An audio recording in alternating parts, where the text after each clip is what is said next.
Sí, Sí, bueno. doctor. Sí, doctor. Bien, bueno, trastornos genéticos. Entonces, en este capítulo platicaremos sobre todo de algunas generalidades de genética y hablaremos de una forma, pues, diría yo, didáctica más que todo, cómo podemos clasificar todos estos trastornos, ¿sale? Bien. Entonces, ¿qué tenemos que saber de genética? Bueno, que para empezar, que nosotros, que los individuos, por cada mil personas que hay, por cada 1000 personas, se estima que 670 tienen una enfermedad, que tienen enfermedad genética, ¿sí? Van a tener una enfermedad genética a lo largo de su vida. Ustedes dirán, pues es mucho, ¿no? Es demasiado. Sí, pero aquí incluimos enfermedades que tienen también una interacción con el medio ambiente y nuestros genes, que serían la diabetes, la hipertensión, el cáncer, enfermedades autoinmunitarias, todo ese grupo de enfermedades que nos podrían condicionar estas enfermedades también. Algunas enfermedades algunas enfermedades de inmunosupresión, algunas enfermedades donde, como son tan poco frecuentes y que aunque a lo mejor nunca nos hemos percatado que existen, sobre aquellas que de repente una persona sufre una enfermedad determinada, no tenía factores de riesgo, aparentemente era una persona sana y le dio una neumonía por algún microorganismo o tuvo alguna infección bacteriana por tal patógeno y de repente no evolucionó bien y murió. Entonces, si primero descartamos todas las posibilidades de tratamiento y que no hubo ningún problema en el tratamiento y este paciente sin motivo aparente no responde a eso, pues entonces también entraría como ese grupo de enfermedades genéticas, porque muchas de estas mutaciones no las vamos a ver, no las vamos a encontrar, no las estamos estudiando de una forma sistemática, ¿no? También se sabe que, por ejemplo, el 50% de los abortos espontáneos que se llevan en los embarazos, pues traen alguna alteración cromosómica que es incompatible con la vida y por lo tanto el producto tiene que ser abortado. Ahora, el 1% de los pacientes, el 1% de los recién nacidos presentan alguna alteración cromosómica que puede ser visible, evidente, o tienen una estenosis del uretero, tienen o alguna alteración en todo sobre todo porque, miren, hay patologías sobre todo del tracto urinario, del sistema genitourinario, que más o menos 1 de cada 1000 niños nace con un problema de este tipo, entonces es muy frecuente, pero los padres no nos percatamos de esto hasta cuando ya el niño presenta problemas de infecciones de vías urinarias frecuentes o que ya está debutando con una insuficiencia renal. Entonces hay que ser muy conscientes, sobre todo en el control perinatal, de hacer los estudios pertinentes morfológicos del embarazo para descartar que los niños no traigan alguna malformación. Sobre todo, digo, son muy frecuentes las malformaciones genitourinarias y que hay que poner énfasis en esto durante la etapa gestante, porque si nos percatamos de ella, pues cuando nazcan podemos aplicar las medidas necesarias para la prevención, ¿no? También el 5% de los niños, de las personas menores de 25 años van a desarrollar una enfermedad grave con un componente genético, ¿no? Entonces, algunos tumores como los sarcomas, leucemias que se presentan en la edad infantil o los tumores tumores de sistema nervioso central primitivo, pues nos va a llevar a este tipo de patologías, ¿no? Entonces, si se dan cuenta, nuestra vida está regida de alguna manera por nuestra genética. Nosotros, ¿cómo vamos a estudiar todos estos trastornos genéticos? Bueno, los vamos a clasificar en 4 grandes grupos. 1, aquellas que van a ser mutaciones de un gen único, con efectos amplios. Estos casi todos, con la mayoría de estas enfermedades, cumplen las leyes de Mendel y se consideran como trastornos de tipo mendeliano. Si ustedes tienen alguna duda, con toda confianza pueden interrumpirme en el transcurso, ¿eh? El segundo grupo van a ser los... Sí. Doctor, no sí, es una duda.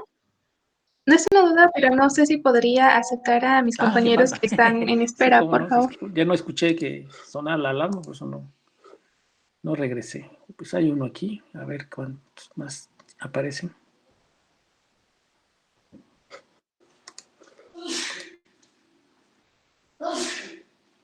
Sale, creo que ya ingresaron los que estaban afuera. Bien, entonces... Gracias. Sí. Entonces, como les comentaba, el otro grupo serían los trastornos multigénicos complejos. Aquí es donde vamos a incluir todas aquellas alteraciones, todas esas modificaciones genéticas que tenemos con el medio ambiente, todo lo que tiene que ver con diabetes, hipertensión, aterosclerosis, hipercolesterolemia, todo ese tipo de patologías van a entrar en este grupo de enfermedades que son los trastornos multigénicos complejos. El otro grupo van a ser los trastornos cromosómicos. Estos tienen que ver con la forma y con la cantidad de cromosomas. Por eso van a ser trastornos cromosómicos. Y finalmente un último grupo que se está explorando y que se está estudiando y que estamos encontrando patologías en este grupo que se llaman trastornos monogénicos de herencia no clásica. Quiere decir que son alteraciones genéticas o trastornos genéticos que no siguen las leyes de Mendel, por lo tanto los estamos clasificando en otro grupo diferente. Entonces, en estos 4 grupos podríamos englobar casi todas las alteraciones o todos los trastornos genéticos, ¿vale? Bueno. Bien, empecemos a platicar brevemente del primero, que son los trastornos relacionados con mutaciones de un gen único con efectos amplios. Este gen único se entiende que si se altera, no nada más es la mutación de la proteína, sino que esta proteína genera alteraciones sistémicas en el individuo, ¿sí? Se produce la enfermedad en un porcentaje elevado de pacientes. Esta mutación puede predisponer a sufrirla o puede ser y además tiende a ser la mutación de un solo gen. Entonces, estos trastornos mendelianos los clasificamos en autosómicos dominantes, aquí es donde un gen es el que, independientemente de los dos que se heredan, si este gen tiene la capacidad de imponerse sobre el otro, pues va a ser un trastorno autosómico dominante.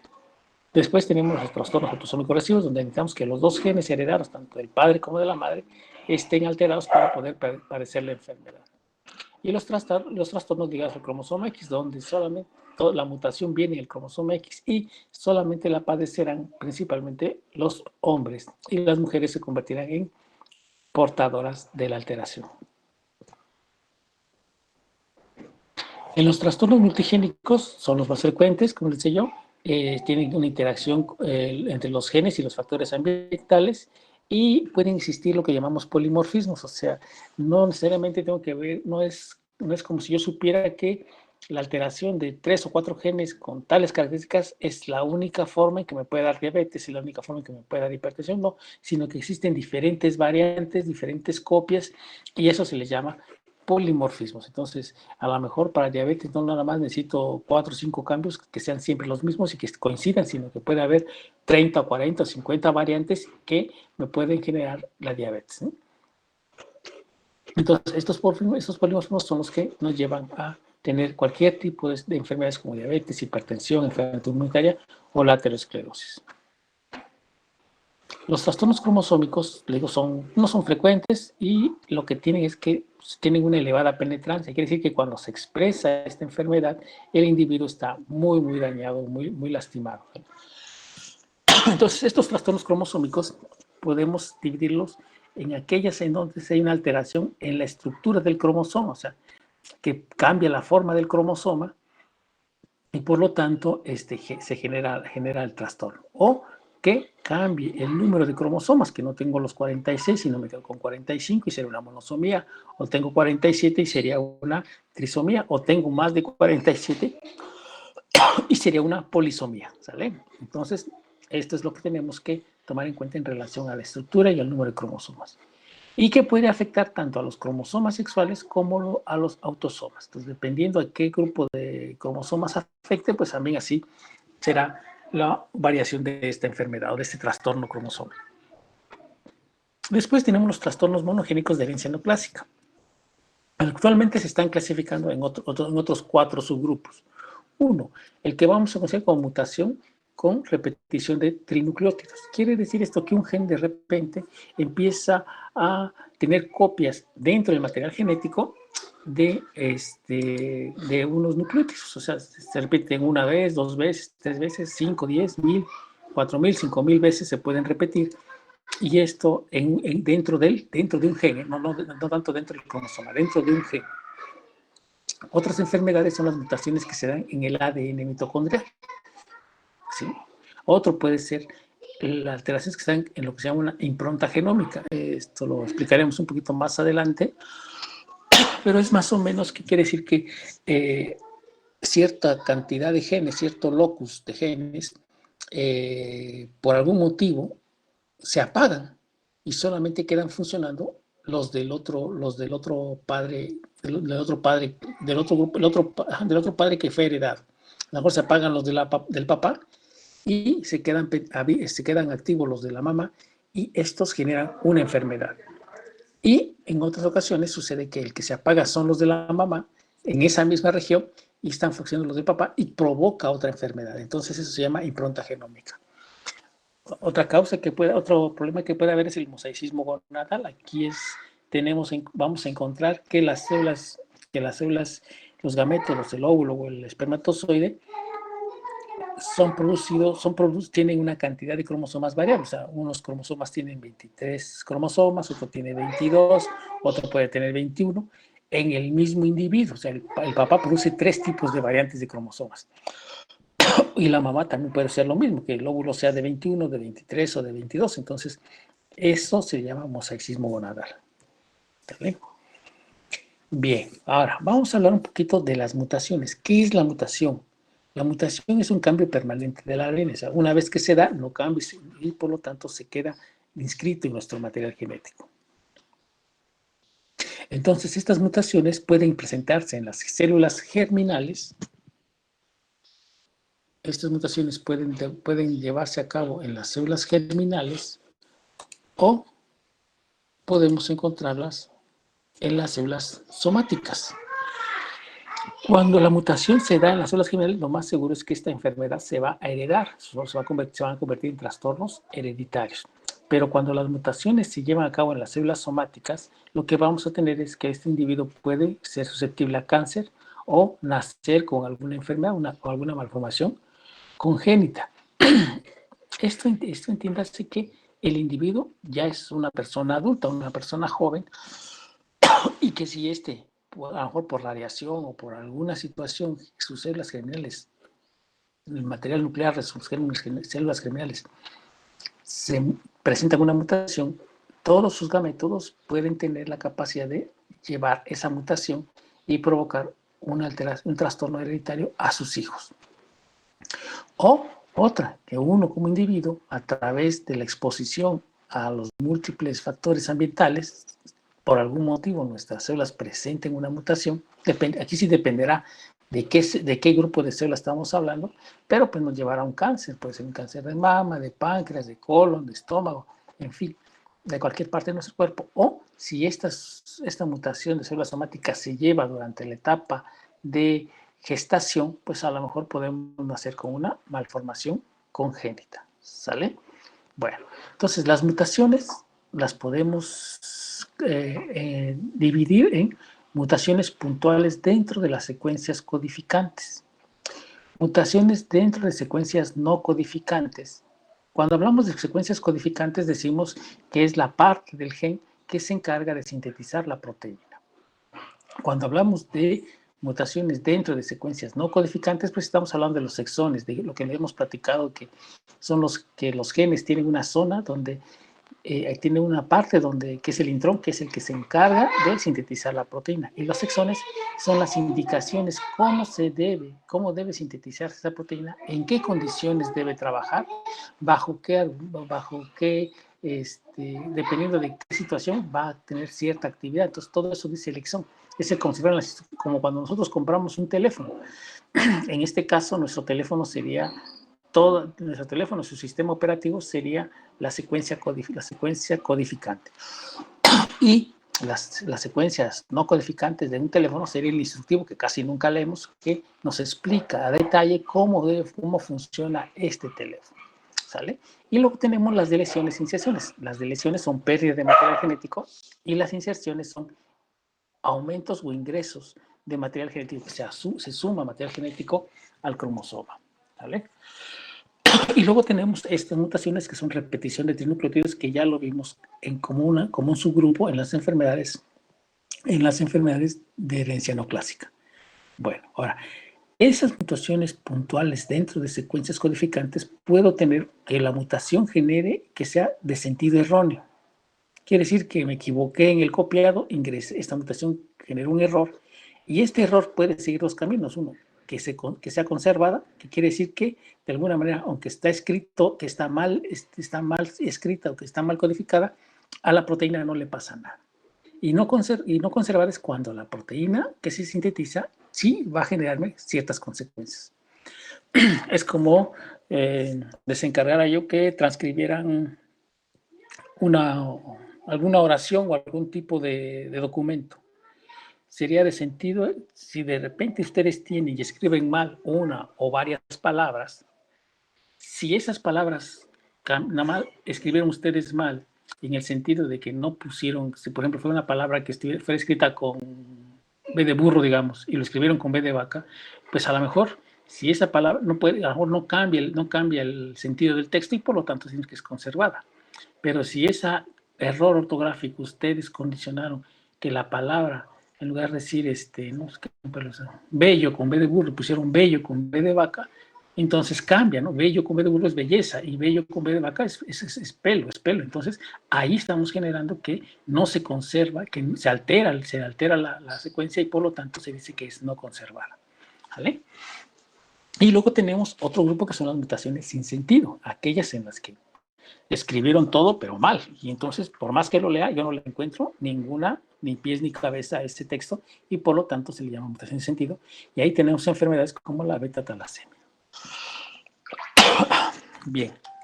Si no se entiende, me van diciendo, ¿eh? Bueno, entonces vamos a explicar un poquito mejor sobre las mutaciones puntuales dentro de secuencias codificantes. Es el cambio en el que una base única es sustituida por otra diferente. Lo que les decía yo, sentido erróneo, conservada, no conservada, y mutaciones sin sentido, la beta-talasemia. Entonces hablamos primero de la mutación de sentido erróneo, que puede modificarse el código de un triplete de base y condicionar la sustitución de un aminoácido por otro en el producto génico. Y no pasa nada, por ejemplo.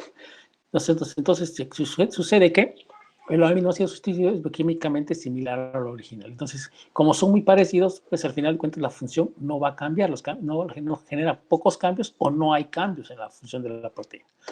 Entonces, si ustedes observan este ejemplo, vemos que la guanina, aquí el triplete guanina, uracilo, significa que es el aminoácido glicina. Produce esta proteína. Bueno, si por algún motivo nos equivocamos y en lugar de poner guanina pusimos citosina, ya modificamos una mutación. Por eso dicen que es, entonces, cambio, ya no va a ser el aminoácido glicina, sino ahora va a ser el aminoácido alanina. ¿Qué hace? Que modifica la proteína, pero aunque la modificó, simplemente esta proteína puede realizar la misma función que la original. Entonces se dice que, aunque hay un error, se conservó la función. ¿Sí me entiende? ¿Sí se entiende? Bueno. Ahora bien, cuando hablamos de una mutación de sentido erróneo que no se conservó la función, entonces hablamos de que el aminoácido es sustituido por otro que es bioquímicamente distinto o diferente. Y aquí tenemos el ejemplo de la anemia drepanocítica. Sabemos que en el ADN, el codón citosina, timina, citosina, me forma la proteína de ácido glutámico. Este es importante para una de las cadenas de la beta-globina de la hemoglobina. Si por algún motivo esta timina cambia por adenina, citosina por adenina, se cambia por adenina, entonces el aminoácido resultante va a ser valina, y esta valina verdaderamente, químicamente, es diferente al ácido glutámico. Por lo tanto, la función de la beta-globina cambia drásticamente, y eso hace que se genere un cambio a nivel de la formación de la hemoglobina, provocando una variante que se llama hemoglobina S. Y bueno, ¿qué hace esta hemoglobina S? Lo que sucede es que la tensión superficial del eritrocito cambia y toma la forma de un eliptocito, como si fuera una media luna o como si fuera un balón de fútbol americano.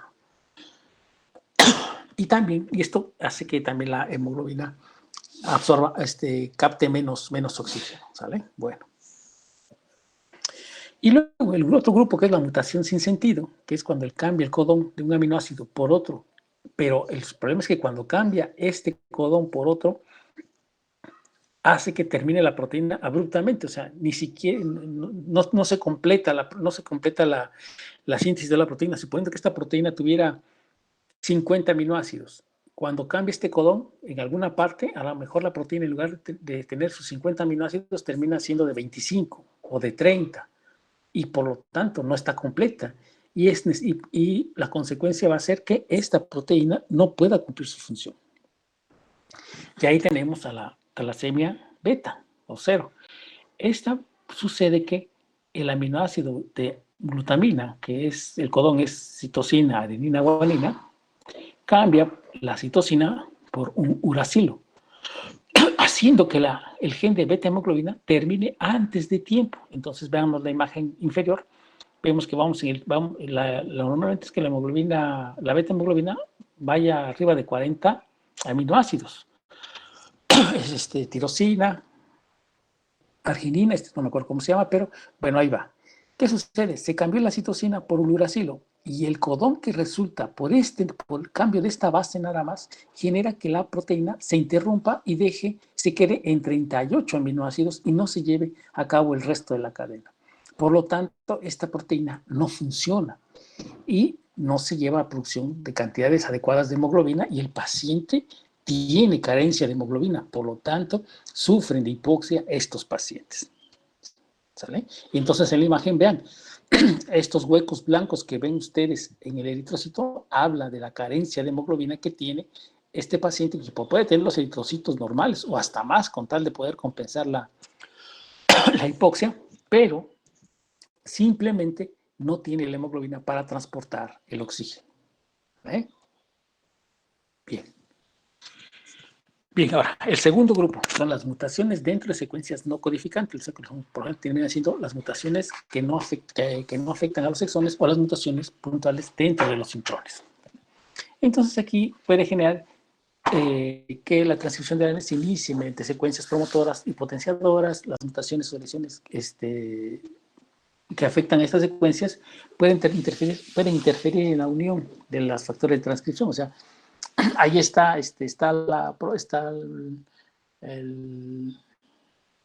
la receta, pero simplemente no puedo copiar la receta porque estos cambios están evitando que yo pueda obtener una copia de la proteína para poderla sintetizar, ¿no? Entonces esto condiciona una reducción o una ausencia de la transcripción. Si yo no puedo copiarlo, por lo tanto no puedo producir la proteína y esto genera una deficiencia de la proteína que necesito para poder funcionar. ¿Sale?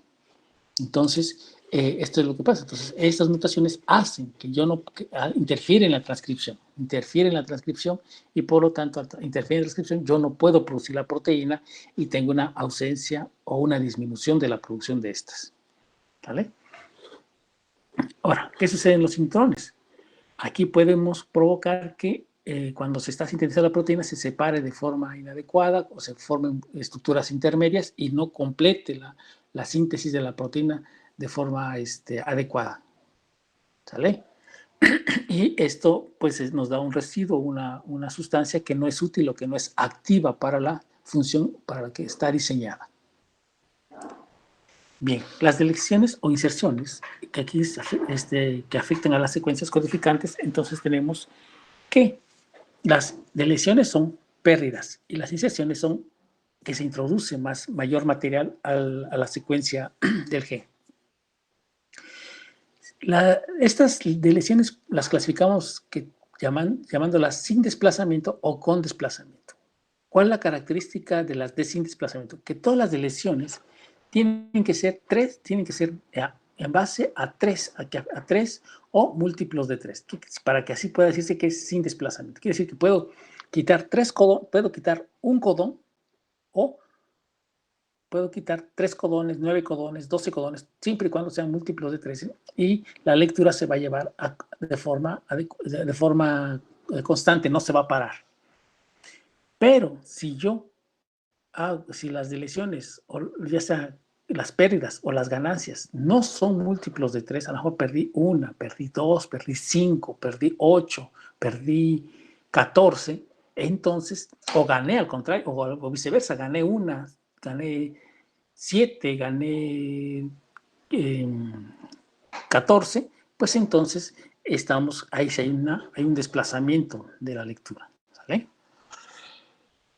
Bien, entonces una mutación sin sentido,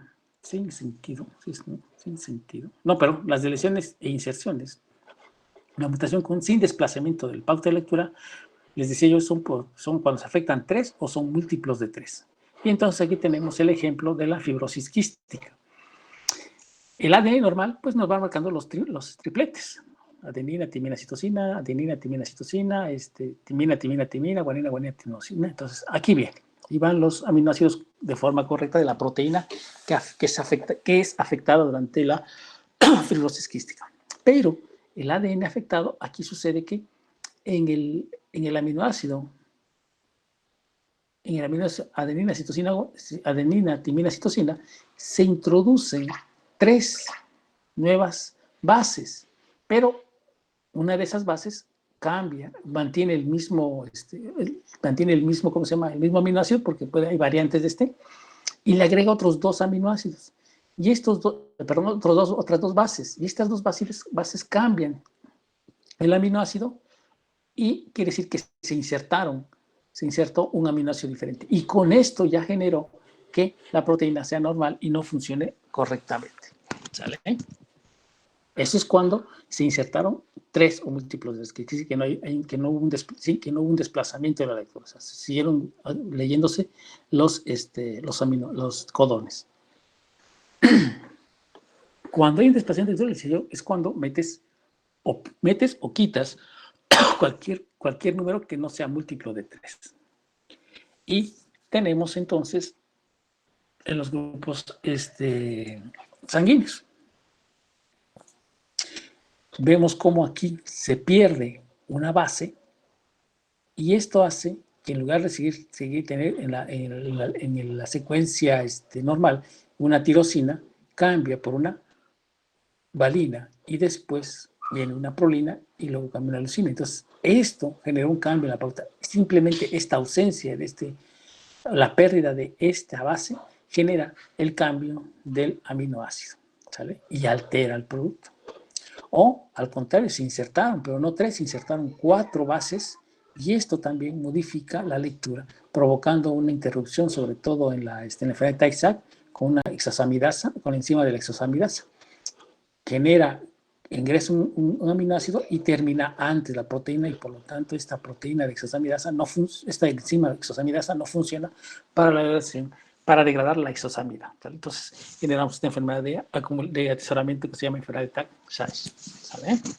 Bueno, entonces ya más espero que se vaya entendiendo porque sí cuesta un poquito, pero bueno, esperemos que si lo repasan lo puedan ir entendiendo poco a poco. Bien, luego vienen las mutaciones de repetición de trinucleótidos. Se caracteriza por una amplificación de secuencias de 3 nucleótidos, o sea, son como si fueran codones que se van insertando. Entonces, estos trinucleótidos por lo general están hechos a base de guanina y citosina. Entonces, pueden ser citosina, guanina, citosina. Y esto lo vemos sobre todo en una enfermedad que se llama enfermedad del cromosoma X frágil. Esta enfermedad, este síndrome de cromosoma X frágil, lo que sucede es que hay un gen, el gen que se llama gen del retraso mental familiar 1. Este gen produce una proteína que condiciona que exista un buen funcionamiento de las neuronas, tenga un buen funcionamiento. Por lo general, ese gen se repite, citosina, guanina, citosina, se repite en los genes normales aproximadamente unas 29 veces. ¿Sale? Pero en las personas que tienen este síndrome de cromosoma X frágil, las repeticiones no son de 29, sino pueden llegar a partir de 250 hasta 4000 repeticiones, haciendo de alguna manera inactiva esta proteína que se llama gen del retraso mental familiar. Entonces, esta proteína no funciona. Las neuronas no tienen una buena interacción, no tienen un buen estado de salud y va generando un retraso mental en las personas que padecen este cromosoma X frágil. Ahora, este problema se potencia o se vuelve dinámico porque a lo mejor la persona que tiene este cromosoma X frágil, en su gen, en esta ocasión él tiene 250 repeticiones, pero en la siguiente replicación de gametos, cuando se va a producir para tener, que va a producir un óvulo, un espermatozoide, sube a 500 o a 600. Entonces quiere decir que durante la gametogénesis se amplifican este número de secuencias de repeticiones de estas tres bases, citosina, guanina, citosina. Entonces quiere decir que la siguiente generación de niños que nazcan de estas personas que traen este síndrome de cromosomas frágiles van a ser cada vez más tontitas, ¿sale? Entonces, si la mamá era tontita o el papá era tontito, los hijos van a ser más tontitos que el papá o que la mamá, ¿sale? Bueno, pues ya lo vamos a hablar más adelante cuando hablemos de este cromosoma X frágil. Y las imágenes les muestro.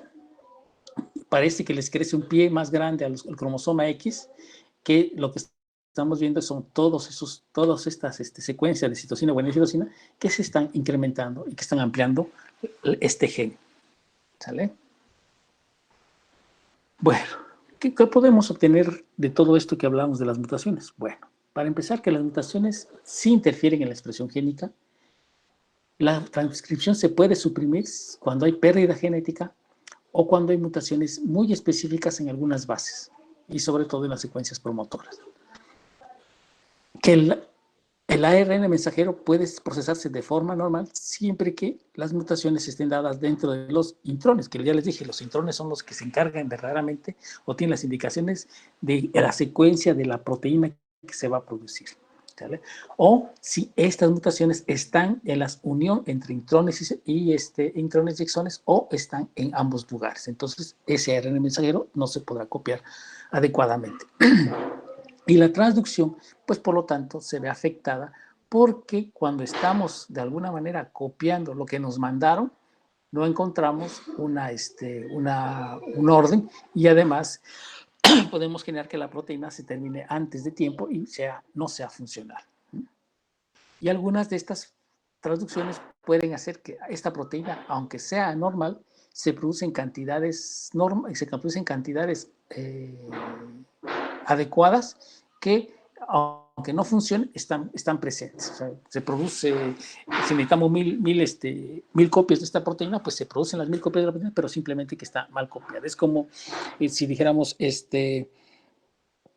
la transcripción, porque estamos en una empresa que hace teléfonos celulares. Entonces la transcripción es que me pasan aquí toda la secuencia en cómo se debe ir armando el teléfono.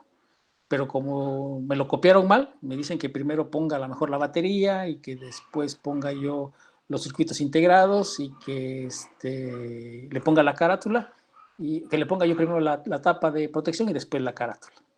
Pues yo lo hago, porque estoy traduciendo como me dieron las indicaciones. Pero el asunto es que cuando sale ese teléfono, pues simplemente no sirve porque no está dispuesto en la forma correcta para que funcione, ¿sale? Entonces es lo que podemos encontrar. La empresa produce o nuestro célula produce las proteínas en la cantidad que me están pidiendo, pero no son funcionales porque tanto la transcripción como la traducción no es la correcta por las mutaciones que ya se presentaron. Y bueno, algunas definiciones que debemos conocer. ¿Qué es un trastorno hereditario? Pues aquel que se origina de los padres de una persona y que se transmite a la línea germinal, o sea, que se transmite a los hijos, de una generación a otra, ¿sale? Ese es un trastorno hereditario. Entonces, si nosotros habláramos, ¿qué les gusta? Por ejemplo, bueno, ahorita les digo uno, vamos a conocer todas las definiciones. Luego hablamos de congénito. Congénito es que se nace con la enfermedad, que se nace con la enfermedad, entonces ese es congénito. Quiere decir que los padres no tuvieron nada que ver en el sentido de que ellos no se lo heredaron al hijo, sino que durante el proceso de gestación se llevó a cabo la alteración y se formó el proceso congénito. Entonces, podemos decir entonces que algunas enfermedades congénitas no son genéticas. Por ejemplo, la sífilis, que se considera como congénita. El niño nació con un cuadro sifilítico porque tiene los dientes en sierra, tiene pequeño tamaño, tiene una micrognatia, tiene una microcefalia. Entonces, el niño nació así, pues entonces es un problema porque nació así, es congénito, pero no es genético. O sea, la sífilis, la espiroqueta, me causó todas esas alteraciones, todas, porque se volvió la infección crónica en el niño y no le permitió que se desarrollara bien, pero genéticamente, si tú haces su fenotipo, sacas y colocas sus cromosomas, no hay ninguna alteración cromosómica, ¿sale? Y no todas las enfermedades genéticas son congénitas, tampoco quiere decir que aquel que tiene una enfermedad genética va a nacer con ella. Y esto es un ejemplo, sería la enfermedad de Huntington. Aquí se da una alteración igual por un incremento de los números de tripletes de bases púricas y pirimídicas en un gen, pero la enfermedad no se va a expresar hasta pasado los 30 años de edad. Este niño puede nacer sano, bien, puede desarrollarse adecuadamente y las mutaciones de esta enfermedad genética la va a presentar posterior a los 30 años. Bien, ¿hasta aquí alguna pregunta, jóvenes? ¿Vamos bien? ¿No se han enredado? Todo bien, doctor, creo que no hay duda. Bueno, entonces ahora vamos a hablar del primero de las mutaciones mutaciones de un solo gen de efecto amplio. Entonces aquí hablaremos de los trastornos mendelianos. ¿Sale? Vamos a ver un poquito de introducción y ya mañana, el lunes nos extenderemos en esto. ¿Qué pasa? Bueno, se sabe que los individuos nacen aproximadamente con 5 o 8 genes deleterios. ¿Qué significa genes deleterios? El deleterio significa envenenamiento, entonces muerte. Entonces quiere decir que nosotros, cuando nacemos, tenemos aproximadamente 5 o 8 genes que nos pueden llevar a la muerte. Pero ¿qué sucede? ¿Por qué no nos morimos? ¿Por qué no nos morimos? Bueno, simplemente porque muchos de esos genes son de componente recesivo y no inciden directamente sobre nuestro fenotipo y no generan una alteración grave en nosotros, ¿sí? Pero todos tenemos 5 u 8 genes que nos podrían llevar a la muerte simplemente por la mutación que se expresó. Pero afortunadamente el otro gen que heredamos de nuestro padre o de nuestra madre está haciendo una contraposición y está dominando y está penetrando más allá y está neutralizando al gen que nos puede llevar a la muerte, ¿sí? Ahora, de esos, el 80-85 de estas mutaciones se heredaron ya, o sea, alguien nos los dio, nuestro papá o nuestra mamá, ¿sí?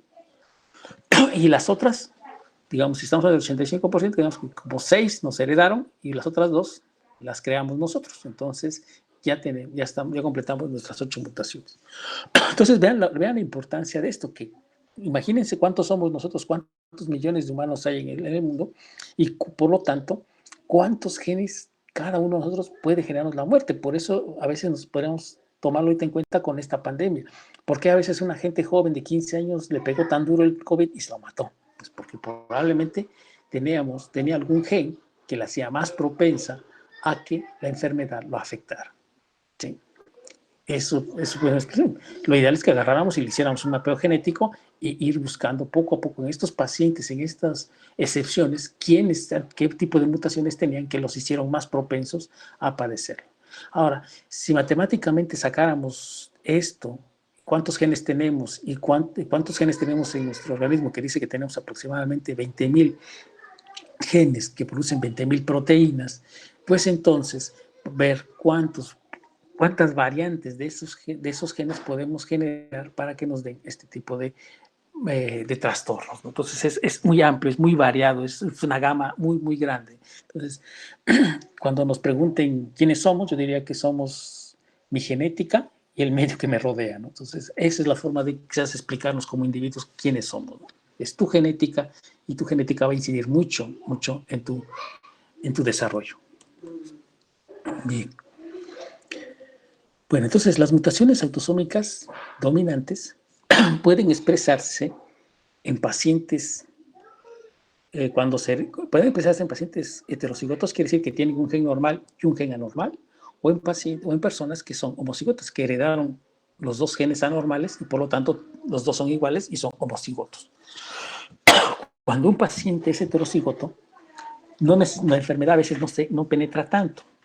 Y entonces podemos generar, un ejemplo sería la otra vez la anemia drepanocítica.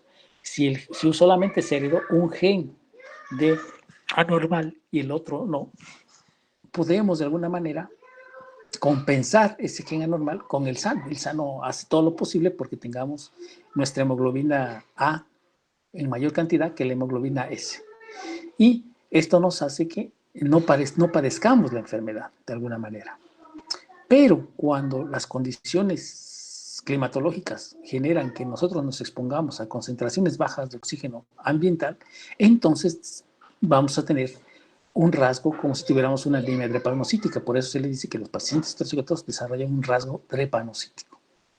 O cuando se heredaron los dos genes, tanto del padre como de la madre, defectuosos para la hemoglobina, para la beta hemoglobina, y por lo tanto toda nuestra hemoglobina es S y no es A del adulto, entonces sí se va a aparecer la anemia hemolítica drepanocítica, ¿sí? Entonces este paciente puede presentar. Entonces aquí tenemos que ver mucho de la expresión, cómo se presenta, la expresión que sea dominante el cromosoma. En algunas ocasiones podemos generar que el cromosoma sano ayude o favorezca evitar la sobreexpresión, ¿no? Y bueno, vamos a definir este último, la codominancia. La codominancia es que dos alelos de un par de genes contribuyen al fenotipo, o sea, se apoyan, se combinan. Entonces, el ejemplo sería, bueno, aquí el ejemplo son nuestros antígenos de histocompatibilidad. Recuerden que nosotros tenemos, cada uno tenemos 6 antígenos de histocompatibilidad, que no es más que la mezcla de los heredados del padre y de la madre, y los que más dominen son los que conforman, pero es una mezcla de los dos antígenos, de los dos grupos de antígenos que damos, de nuestros padres, de nuestro padre y de nuestra madre. O el grupo sanguíneo. La codominancia nos puede generar un grupo sangre O, porque los dos papás son O puede generar un sangre AB, porque el papá es A y la mamá B, o viceversa. O, en fin, entonces eso también puede generar una codominancia. Quizás un poquito más, algo más, más fácil de entender sería que una gallina negra se cruza con un gallo blanco, vamos a obtener una gallina empedrada. Vean, el color es los genes que regulan el color en el plumaje de las aves se comparten o se ayudan para determinar el color final. Entonces aquí obtenemos una gallina empedrada. O tenemos una vaca o un toro blanco con un toro o vaca negra y obtenemos un animal pinto, ¿sí? con manchas blancas o viceversa, con manchas negras, pero tenemos un animal mezclado, ¿sale? Entonces eso es codominancia y podemos encontrarlo en la expresión de los genes. Pero bueno, aquí lo dejamos y continuamos el día lunes, por favor. ¿Alguna pregunta hasta acá? Doctor, yo tengo una. ¿No? Bueno, sí me quedó claro el tema, Ajá. pero por ejemplo, en los trastornos hereditarios, Ajá. o sea, no se sigue como que un patrón, porque por ejemplo, la mamá tiene artritis reumatoide, ¿no? Ajá. La Sí. hermana de la mamá tiene lupus. Ajá. Y la hija tiene trombofilia. Ajá. Entonces, ahí ¿cómo se podría explicar eso? Bueno, fíjate que se estipula, o sea, hay una teoría de que se piensa que las enfermedades autoinmunitarias, que ya ves que son más frecuentes en las mujeres, va en el cromosoma X. Por eso es que la mujer a veces está más propensa a padecer estas alteraciones. Si el hermano está afectado también con una enfermedad autoinmunitaria, habría que sospechar si no el padre, en el cromosoma X del padre, venga algunos antecedentes familiares también de enfermedades autoinmunitarias, y por eso el hijo, al heredar el cromosoma X, ya sea de la madre o del padre, tenía una mayor propensión en ese aspecto. Pero sí es muy fuerte ¿cómo se llama? Debe haber más, aquí podemos hablar de esto, mira, que viene aquí, que sería la heterogeneidad genética, pero lo platicamos el lunes, que quizás eso podría explicar un poquito ese patrón de enfermedad que me estás comentando. ¿Sabe? Está bien, doctor. Gracias. Ni a ustedes. ¿Alguien más? ¿Está bien? Bueno, que tengan un bonito día. ¿Cómo llaman, muchachos? Gracias, doctor. Gracias, doctor, igualmente. Gracias, doctor. Ahí les voy a mandar por un cuestionario de esto, de las clases anteriores, para que vayan recordando un poco. En el fin de semana yo les aviso. Sí, doctor, gracias. Doctor, gracias.